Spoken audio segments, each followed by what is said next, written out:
J'espère que pour beaucoup l'année a bien commencé. On ne sait pas, bien sûr. Moi, elle a bien commencé, elle a commencé qu'un retour. 31 soir. Plutôt la bien fini. C'est normal aussi, commencer. On va prier. Père,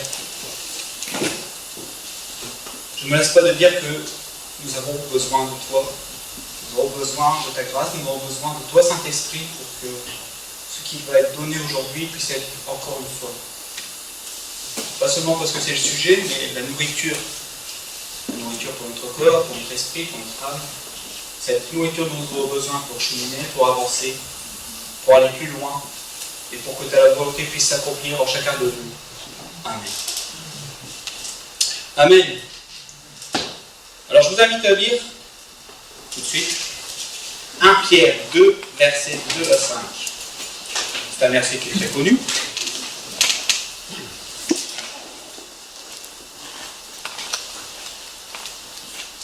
Désirez comme des enfants nouveau-nés le lait non frelaté de la parole, afin que par lui vous croissiez pour le salut, si vous avez goûté que le Seigneur est bon. Approchez-vous de lui, pierre vivante, rejetée par les hommes, mais choisie et précieuse devant Dieu. Et vous-même, comme des pierres vivantes, édifiez-vous pour former une maison spirituelle, un saint sacerdoce, en vue d'offrir des victimes spirituelles agréables à Dieu par Jésus-Christ.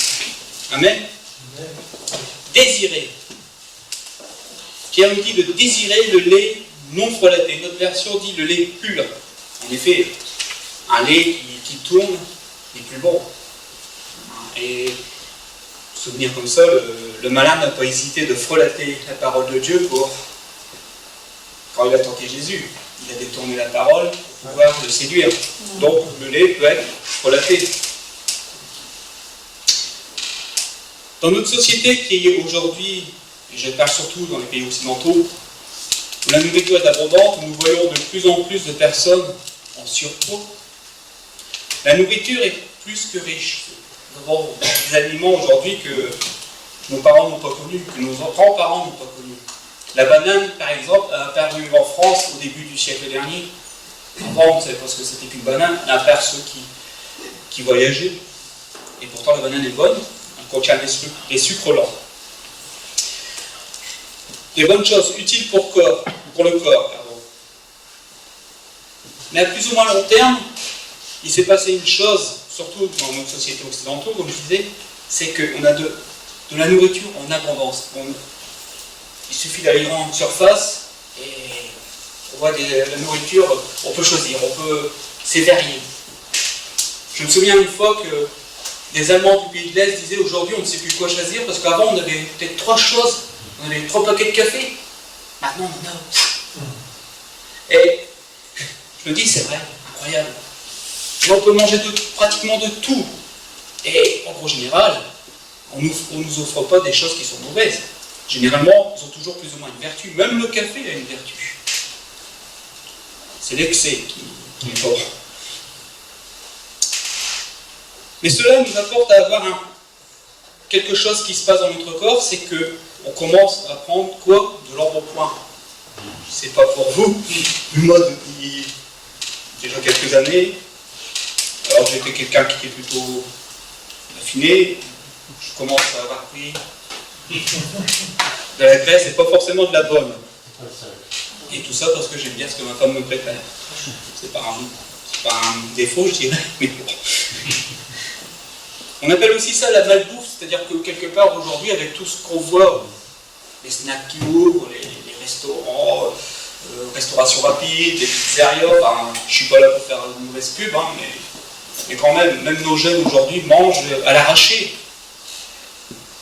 Ils ne prennent plus le temps de préparer un repas, ils ne prennent plus le temps de mettre des ingrédients ou d'équilibrer le repas, c'est surtout ça le problème.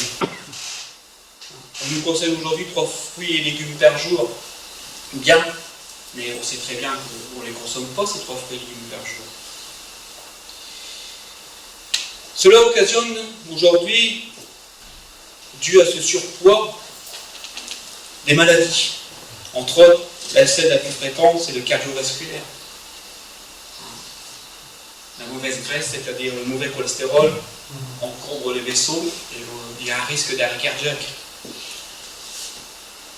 Il y a aussi donc je parlais de cholestérol, il y a du bon cholestérol, il y a du mauvais cholestérol. Donc ce problème est récurrent dans nos sociétés, mais aussi dans le monde spirituel. Ah, bien sûr, il faut que je fasse un parallèle. Dans ce monde spirituel, là aussi nous avons de la nourriture. Entre autres, nous avons beaucoup de connaissances. Nous avons eu, depuis ces derniers temps, jamais autant de connaissances qui nous est données. Que ce soit dans les livres, que ce soit sur Internet. Si aujourd'hui nous avons envie d'aller voir un message, si aujourd'hui vous voulez être nourri, il suffit de cliquer sur les sites. Il y a Top Chrétien, il y a enseignement.com, mais il y a aussi des livres. Il n'en manque pas. Il ne manque pas de nourriture chez les chrétiens. Au contraire, on en a en abondance, un peu comme, je dirais, dans ces grandes surfaces qui nous proposent, qui nous donnent ces nourritures en abondance. Alors je ne suis pas là pour critiquer ce qui nous est donné. Loin de moi de faire ça, parce que je trouve personnellement qu'il y a de la bonne nourriture. J'ai lu des excellents livres qui m'ont nourri. J'ai écouté des messages, dernièrement on en parlait avec Monique, avec un Joseph Prince, c'est ça. Franchement, son message m'avait interpellé. Donc, je ne suis pas là pour les critiquer, loin de là. Certes, la parole nous dit de faire attention, d'analyser, de ne pas prendre un genre trop temps. Pierre nous invite à faire attention à la nourriture qui nous est donnée, parce que il y en a qui déforment la parole, qui la corchent, qui la tordent. Et ça, il faut faire attention. Et surtout aujourd'hui, on a tellement de nourriture qu'on a un moment, on ne fait plus attention. Et puis, on a une oreille, des moments à les boucher parce qu'on a envie d'attendre. Et croyez-moi, le diable veut bien nous donner ce qu'on a envie d'attendre.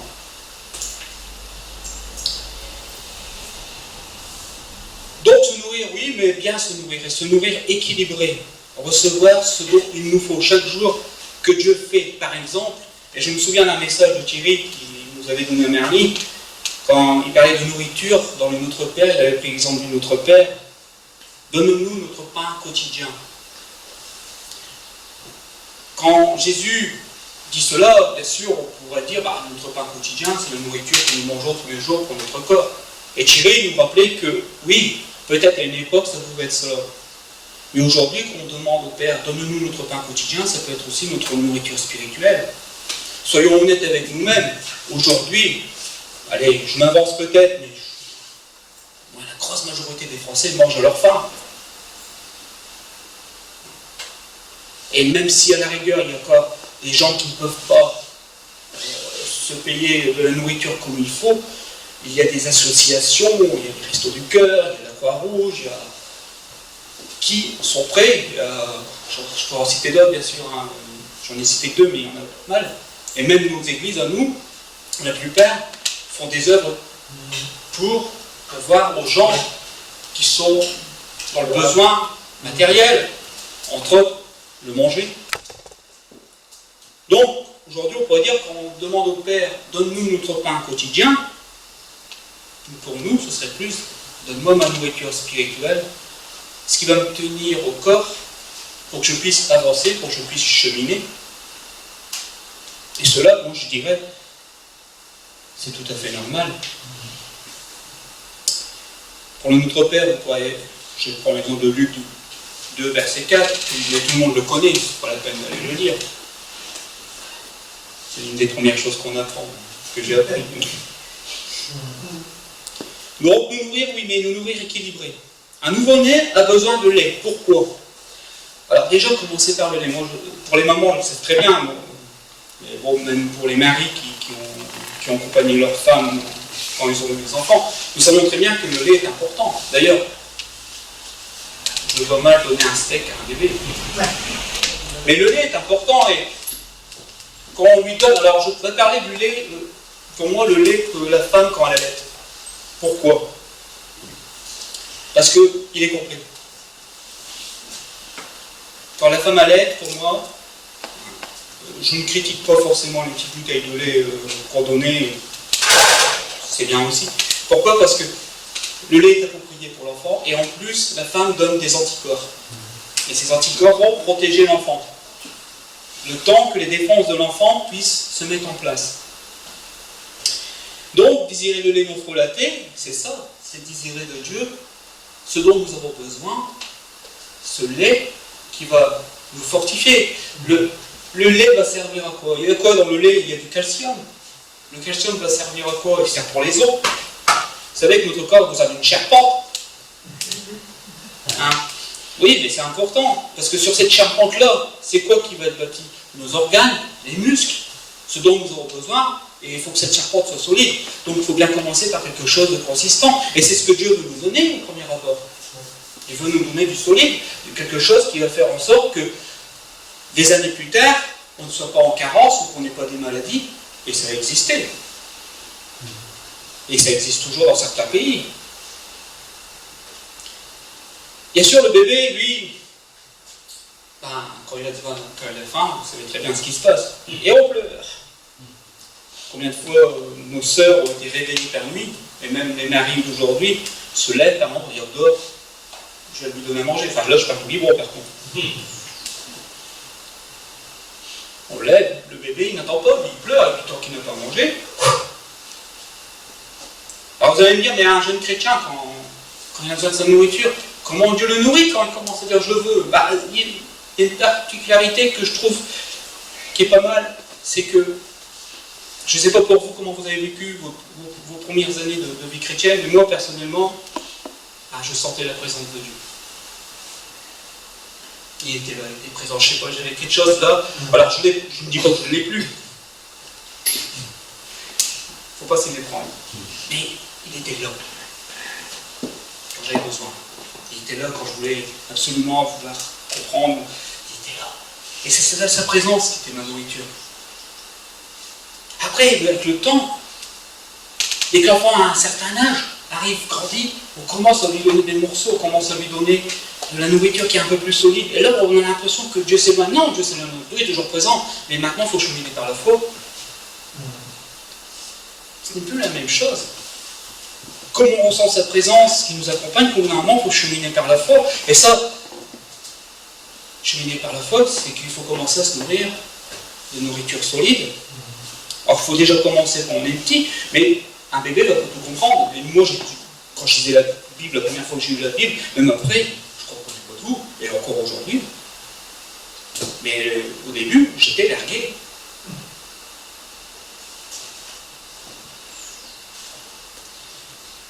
Ce qui est intéressant à savoir, et là je reprends entre guillemets, c'est que dans la Bible, de l'enfance, on passe à l'âge adulte. Il n'y a pas d'intermédiaire, il n'y a pas d'adolescence. La Beth Mitzvah chez les Juifs, c'était à 12 ans. À 12 ans, on passait de l'âge d'enfant à l'âge adulte. Ça signifie qu'à 12 ans, un enfant pouvait faire des commentaires sur la Torah. Nous, on a mis à l'âge de 18 ans, on sort de l'adolescence, on rentre dans, je dirais, jeune adulte. Non, dans la Bible, il y a enfance et adulte. Et c'est ça qu'il faut comprendre. C'est qu'il arrive un moment où sa nourriture, c'est plus le lait, c'est de la nourriture que le Seigneur va commencer à nous donner, pour commencer à cheminer. Et là, c'est plus la même chose. Là, c'est pas la peine de taper des pieds ou de pleurer pour dire « je veux ». Non, maintenant tu vas apprendre. Et nous allons apprendre à quoi? À attendre. Que Dieu va nous donner. Il devra se mettre les pieds sous la table et attendre que maman et papa apportent la nourriture. Et bien c'est pareil avec le Seigneur. Et pour ça, je vous invite à lire le psaume 145, verset 15.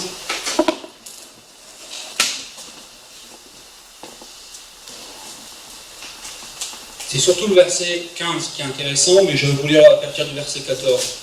Le Seigneur soutient tous ceux qui tombent, il remet debout tous ceux qui sont faibles. Tous regardent vers toi avec confiance, et toi tu donnes leur nourriture au bon moment.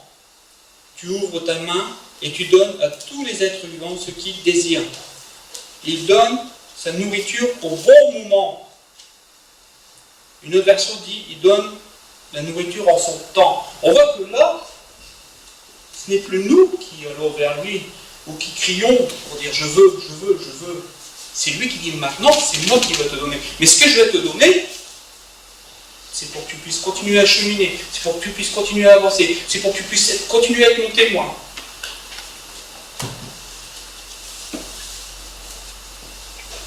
Un exemple, j'aime bien, parce que le gros problème c'est ça aussi, c'est que la Bible on la conçoit, et la nourriture biblique, la nourriture spirituelle on la conçoit d'une certaine façon. On croit que c'est tous les jours qu'on va recevoir, c'est tous les jours qu'on va être nourri, c'est tous les jours que... Non. Non, ça ne marche pas comme ça après. En disant 1 Roi 19, verset 3 8, je vais vous le lire. C'est un exemple, hein, je dis bien, c'est pas... Il y prit peur et s'enfuit pour sauver sa vie. Il se rendit d'abord à Beersheba, dans le territoire de Juda, où il laissa son jeune serviteur. Puis il s'enfonça dans le désert. Après avoir marché toute une journée, il s'assit à l'ombre du genêt, isolé, et demanda la mort. C'en est trop, dit-il. Maintenant, Éternel, prends-moi la vie, car je ne vaux pas mieux que mes ancêtres. Et il se coucha et s'endormit sous le genêt. Soudain, un ange le toucha et lui dit, lève-toi et mange. Il regarda et aperçut près de sa tête un gâteau qui était en train de cuire sur une pierre, chauffé à une cruche d'eau. Il mangea et but, puis se recoucha. L'ange de l'Éternel revint une seconde fois, le toucha et dit, lève-toi, mange, car autrement le chemin sera trop long pour toi. Il se leva, il mangea et but, puis fortifié par cette nourriture, il marcha 40 jours et 40 nuits, jusqu'à la montagne du Dieu de Horeb. Il y aurait beaucoup à dire sur ce passage, mais je voudrais surtout voir que la nourriture qu'il va recevoir à ce moment-là, la nourriture qu'il reçoit à ce moment-là, va l'aider à marcher pendant 40 jours et 40 nuits. Il va manger une fois, et il va cheminer 40 jours et 40 nuits. Et bien ça marche comme ça avec le Seigneur. Nous allons peut-être recevoir, pas tous les jours, mais ce que nous allons recevoir, c'est ce qui va nous permettre de cheminer dans les jours, dans les semaines, dans les mois qui vont venir, dans les années. Je vis aujourd'hui encore moi-même avec de la nourriture que j'ai reçue il y a quelques années.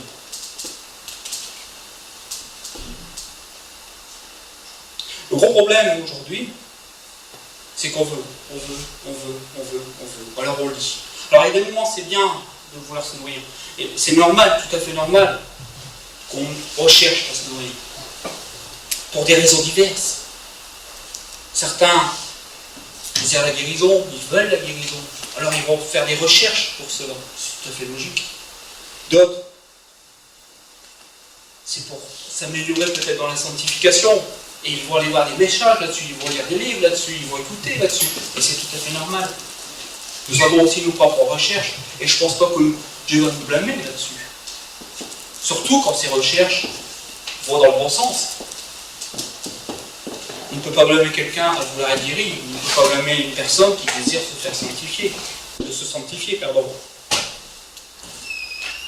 Mais il faut aussi savoir la nourriture qui va nous permettre d'aller de l'avant, qui va nous permettre de rester ce témoin en lui, qui va nous permettre de pouvoir accomplir sa volonté. Parce que ce qu'il ne faut pas oublier, c'est que c'est là le but, que Dieu nous nourrisse pour que nous puissions accomplir sa volonté. Et pour cela, nous avons de cette nourriture, nous avons une nourriture équilibrée. Or, tout à l'heure, je parlais de surpoids, mais je parle surtout de surpoids de la connaissance. Aujourd'hui, on a tellement de la connaissance.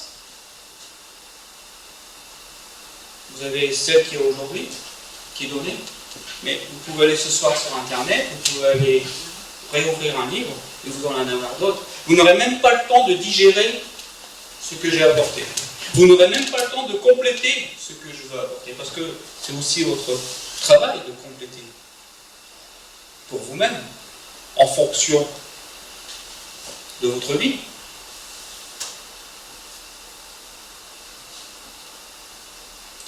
Personnellement, je trouve aujourd'hui nécessaire que ce n'est pas la peine d'avoir beaucoup de connaissances. Oui, il en faut.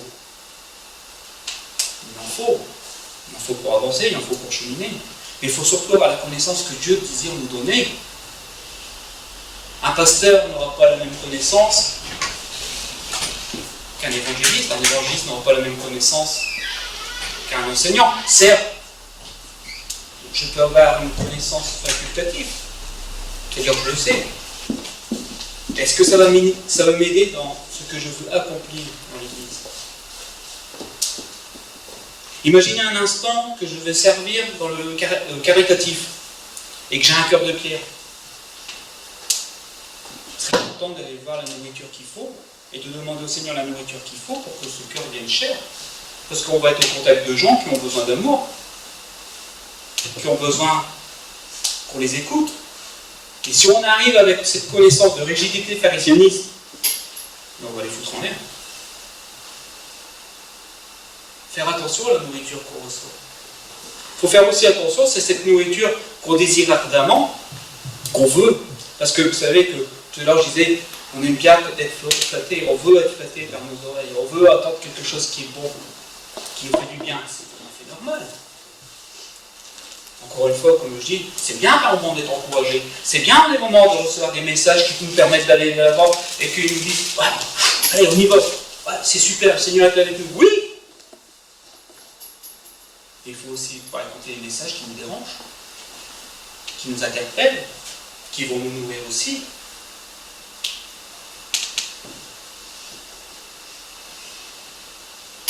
Alors Timothée, 2 Timothée, chapitre 4, versets 3 à 4. Je n'avais pas tout mis dans l'ordre. Car le temps viendra où les hommes ne voudront plus rien savoir de l'enseignement authentique.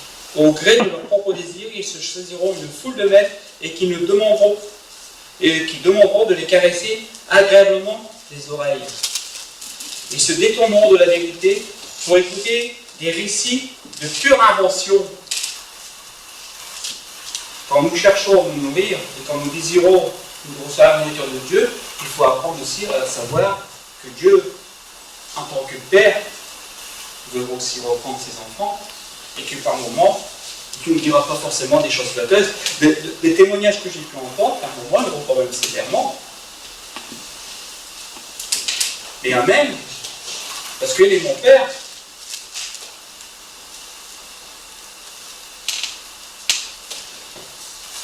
Toujours avoir un désir que quand nous cherchons, ou quand nous désirons, quand nous prions pour la nourriture que nous devons recevoir, c'est d'avoir la vérité pour base.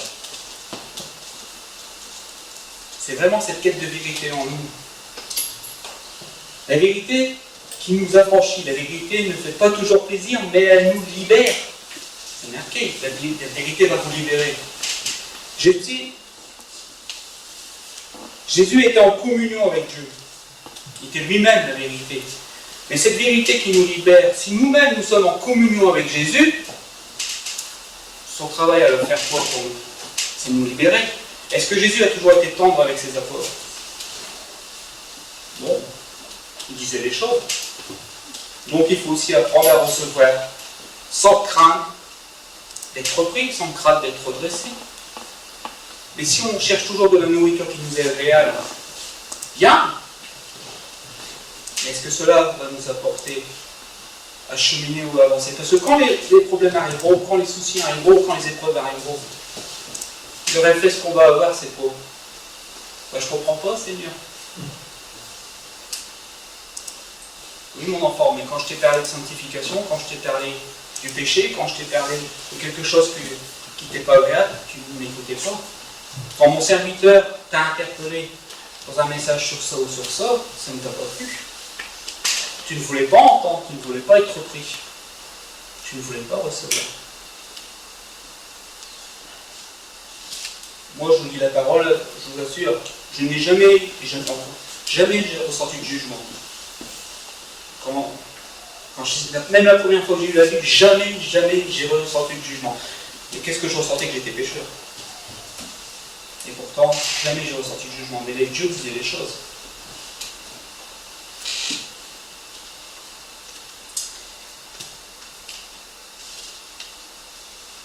revenons à la nourriture, parce qu'il y a plusieurs formes de nourriture. Il y a aussi cette nourriture. Jésus connaissait sa nourriture. Il savait, il connaissait une nourriture que nous-mêmes aujourd'hui, normalement, on est censé connaître aussi. Moi, c'est par une révélation personnelle que j'ai reçu ça une fois. Alors que je posais une question au Seigneur, ça m'est venu directement.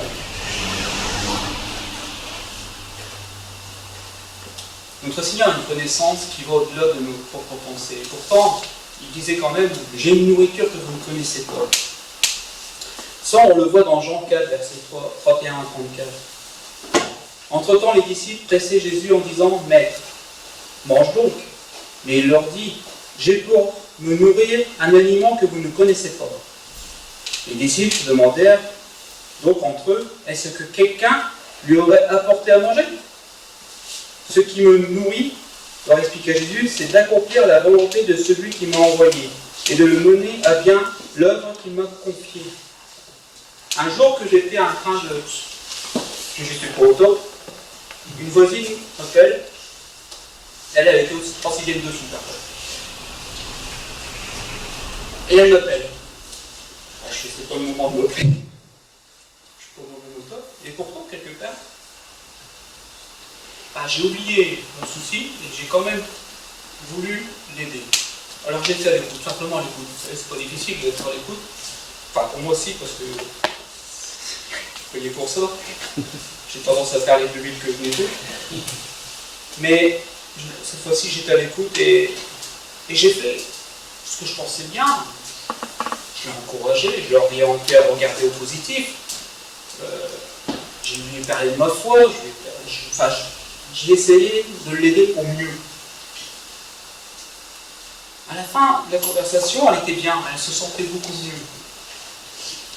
C'était pas encore ça, mais elle se sentait beaucoup mieux. Mais quelque chose m'a interpellé quand j'ai eu fini. J'ai raccroché, je ne comprends pas, Seigneur, maintenant je me sens mieux. Maintenant ça va. Je sais pas, j'avais ce qu'à faire, là maintenant, je pète la forme. Et il y a ce passage qui m'a été donné. Quand je fais la volonté de Dieu, ça me nourrit. À chaque fois que vous faites la volonté de Dieu, à chaque fois que vous aidez une personne, vous êtes à l'écoute d'une personne, ou simplement vous évangélisez, vous faites la volonté de Dieu. Cherchez, voyez, regardez. Quand vous faites quelque chose qui est en accord avec la Bible, non seulement en accord, mais en plus, ça amène une personne à être consolée, à être relevée, à considérer, et en plus considérer l'évangile, vous faites la volonté de Dieu. C'est une nourriture. Il y a une grosse carence aujourd'hui là-dessus. Il y a une grosse carence alimentaire aujourd'hui là-dessus. Moi, je le vois personnellement dans ma vie.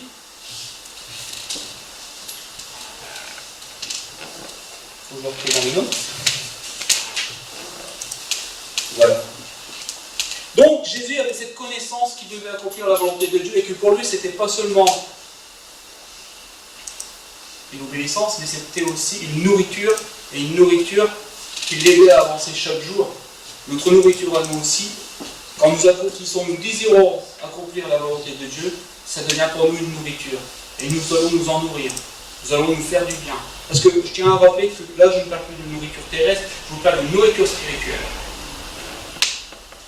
Qui va nourrir la créature nouvelle que nous sommes, qui va nous permettre à ce que nous puissions grandir, et grandir équilibré.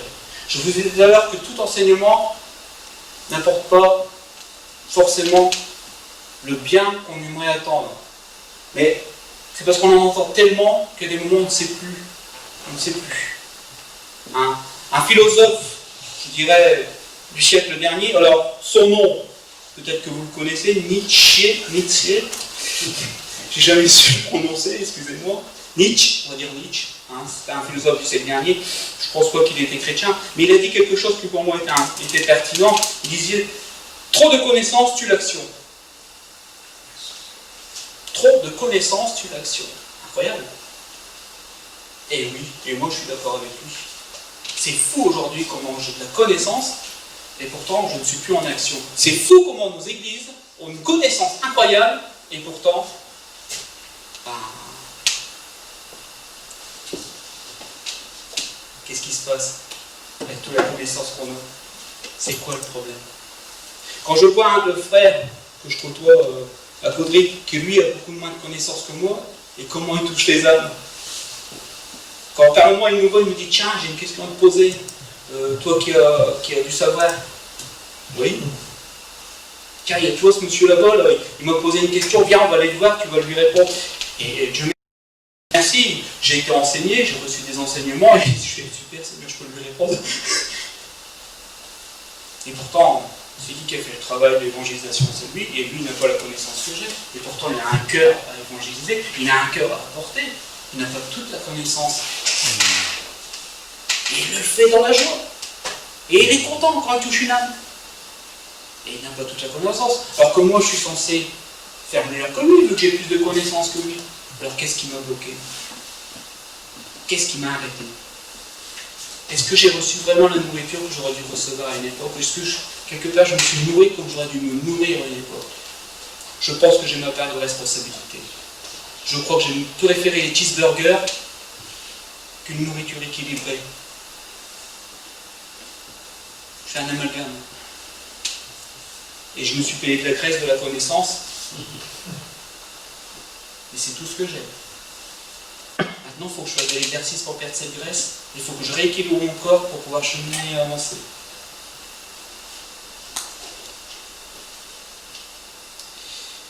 Je voudrais terminer là-dessus, parce que ça ne sert à rien de s'étendre. Vous avez très bien compris qu'il faut garder un équilibre dans ce que nous recevons. Surtout qu'aujourd'hui, si j'ai bien compris ce que Jean-Bernard nous disait la dernière fois, et c'était: nous allons être enseignés sur le royaume des cieux. Qu'est-ce que c'est? Comment? Par les explications vont venir, moi j'ai déjà commencé à réfléchir dessus. Et ça va être très riche. Si vraiment, ça va être très riche. Le royaume des cieux, c'est une des demandes que Jésus nous a demandé. Occupez-vous d'abord du royaume des cieux. Préoccupez-vous du royaume des cieux. Et je vous assure que c'est une nourriture aujourd'hui où il faudrait peut-être dire: tiens, là il faut que je m'en intéresse parce qu'elle me concerne. Elle nous concerne tous. C'est une bonne nourriture. C'est pas pour faire de la pub spécifiquement, hein. Mais c'est un commandement du Seigneur: occupez-vous d'abord du royaume des cieux. Le reste nous sera donné.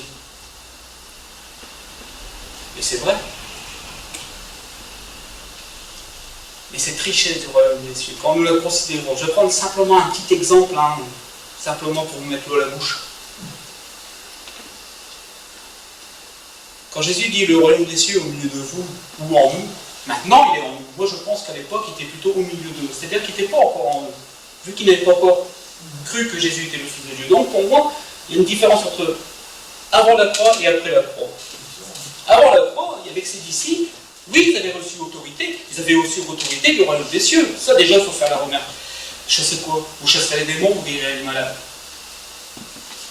Il y a déjà un indice du royaume des cieux. Quand le royaume des cieux est là, les démons, ils se barrent. Quand le royaume des cieux est là, les malades guérissent.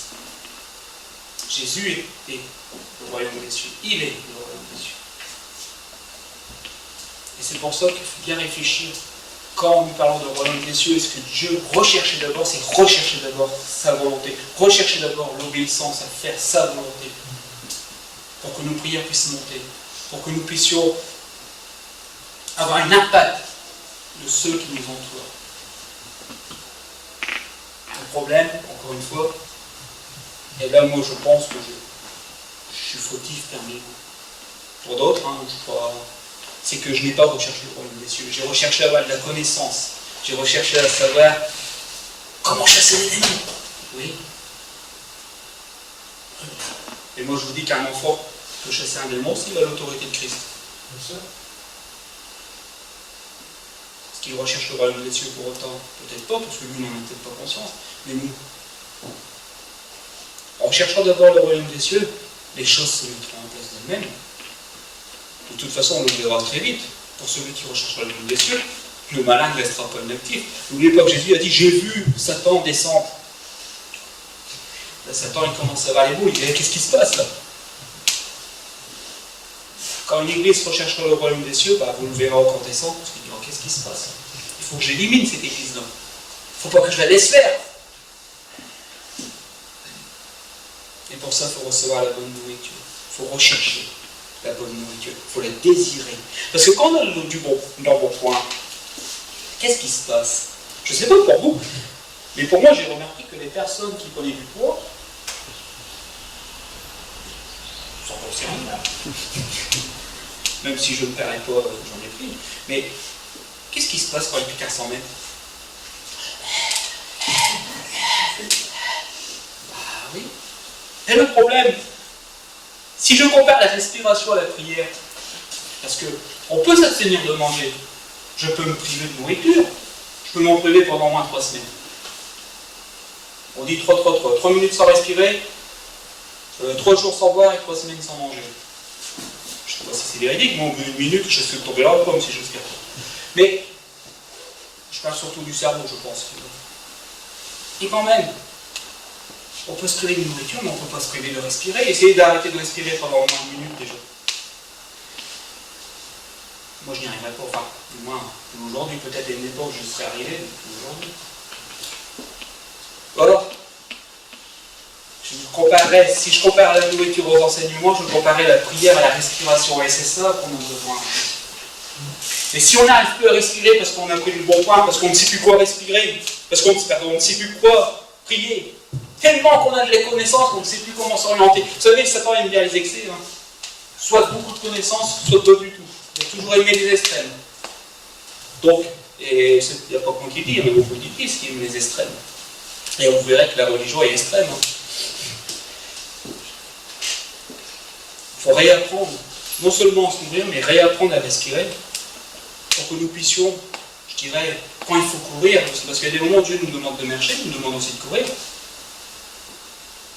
Vous regardez quand il y avait la traversée du désert dans l'Ancien Testament, des moments où il disait au peuple, on se repose, on marche, et là il faut aller plus vite. D'ailleurs, c'était Dieu qui décidait. Il y a eu un temps de deuil, et maintenant on se relève, allez, c'est parti. Et l'Église est prête? Je ne sais pas. Moi personnellement aujourd'hui, ce que je voudrais, c'est pouvoir décompter tout ce que je sais, pouvoir digérer tout ce que j'ai appris, mais pouvoir aussi garder, et surtout pour que je puisse avancer, non seulement avancer, mais être un témoin de sa grâce, avec cette puissance qu'il nous a promis. Parce que je sais que cette puissance, c'est pas moi, mais c'est le royaume des cieux qui est en moi. Apprenons à désirer de l'aimant de la paix. Apprenons, quand nous prions, à dire « Seigneur, tu sais ce qui est bon pour moi. Tu connais en ce moment ce dont j'ai besoin. Merci de me le donner. » Et il vous le donnera. Il vous le donnera. On donne à manger à nos enfants. C'est lui-même qui dit « Si on lui demande le Saint-Esprit, il ne nous donnera pas autre chose. Si on lui demande un poisson, il peut nous donner un serpent. Alors si on lui demande ce dont c'est sa volonté, Seigneur, tu sais ce qui est bon pour nous. Ce ne sera pas pareil pour nous tous. Nous sommes tous différents. Nous sommes tous appelés à faire des choses différentes.